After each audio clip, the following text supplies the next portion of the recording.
From today, we'll begin to study the international parity conditions, the important theories in the field of international finance. Firstly, let's learn what's the definition of international parity conditions. On the whole, international parity conditions are economic theories which link exchange rates, price level, and interest rates together. These international parity conditions are considered unique to the field of international finance. In the chapter, we'll learn about two theories of parities. One is purchasing power parity, can be shortened as PPP theory. It's about the linkage between prices and exchange rates. In this part, we'll examine how price level and price level changes, which is inflation in countries, determine the exchange rate at which their currencies are traded. Another is interest rate parity, also IRP theory. It's about the linkage between interest rates and exchange rates. We will explore how difference of interest rates affect the exchange rate between currencies. In this video, we'll learn the law of one price firstly. The idea of PPP theory is that the purchasing power of two currencies will decide the exchange rate. The PPP theory is based on the law of one price. Here, the purchasing power of currency is the reciprocal of price level. That's to say, the higher the price level of a country, the lower the country's currency's purchasing power. It's a common sense, right? When there's an inflation, we'll find that we can buy less with the same amount of currency. That's to say, the purchasing power of currency will be lower during inflation. The basis of PPP theory is the law of one price, as I just mentioned. From the names of two theories, PPP theory and one price law, we can say the difference of these two theories. PPP theory is relevant with the price level, which is an average price. The one price law is relevant with one price. That's the first impression. We'll learn more. Let's study the law of one price firstly. According to the law, identical goods sold in different countries must sell for the same price when their prices are expressed in terms of same currency if there are no transportation cost and tariff. The law of one price can also be expressed as such. All products' price should be the same in all markets when all else being equal. No transaction cost and tariff. Even if prices for a particular product are in different prices, the law of one price states that PIT equals ST multiply PITF, or ST equals PIT over PITF, where PIT, PITF indicate the current price of a certain goods in home currency and foreign currency. ST indicates the current spot rate expressed in direct quotation. So we can say the law of one price is a kind of theory of how exchange rate between two currencies is decided.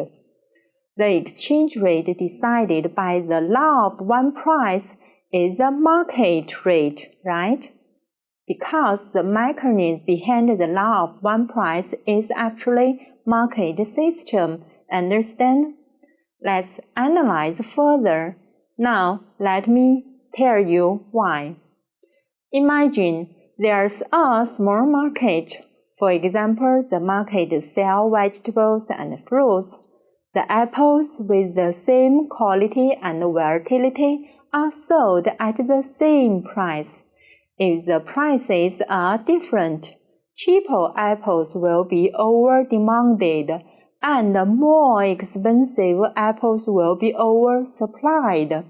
So the sellers will adjust the prices of their apples.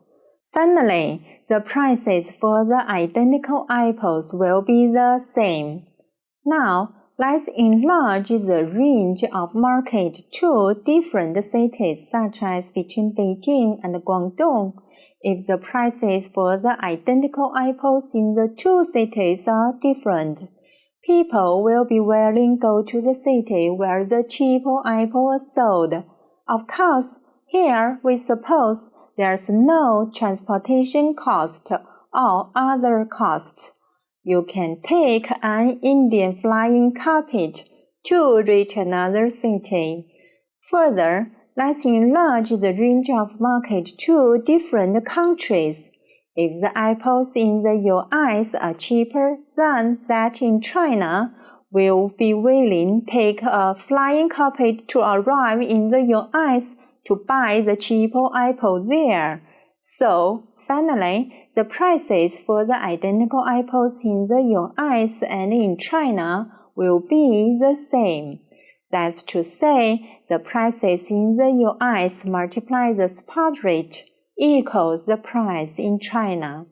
So, the exchange rate between the US dollar and the Chinese yuan is determined and is a market exchange rate, not an official rate.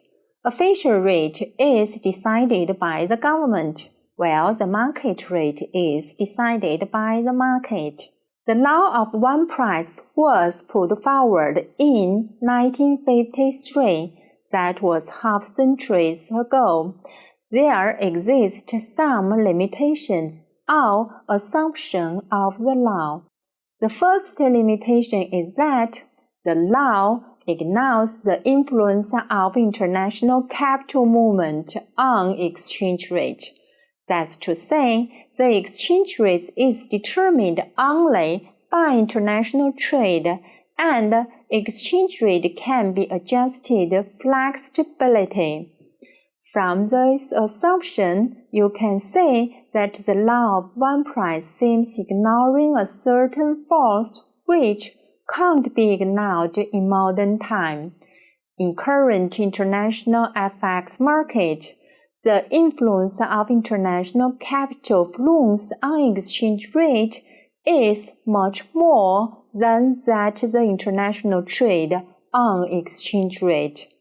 Because the law of one price assumes that the exchange rate is determined by the international trade, so the second and the third assumption are about international trade. The second limitation is that the law assumes that the products in different countries are tradable and identical, which is unrealistic. The third limitation is that the theory supposes that there's no trade barriers in international trade, such as international ban, tariff, code, or exchange rate control, or transaction cost, which is impossible. In this video, the definition of the international parity conditions was given, especially we learned the law of one price, including its definition, meaning, and limitation. That's all for the section. Thank you.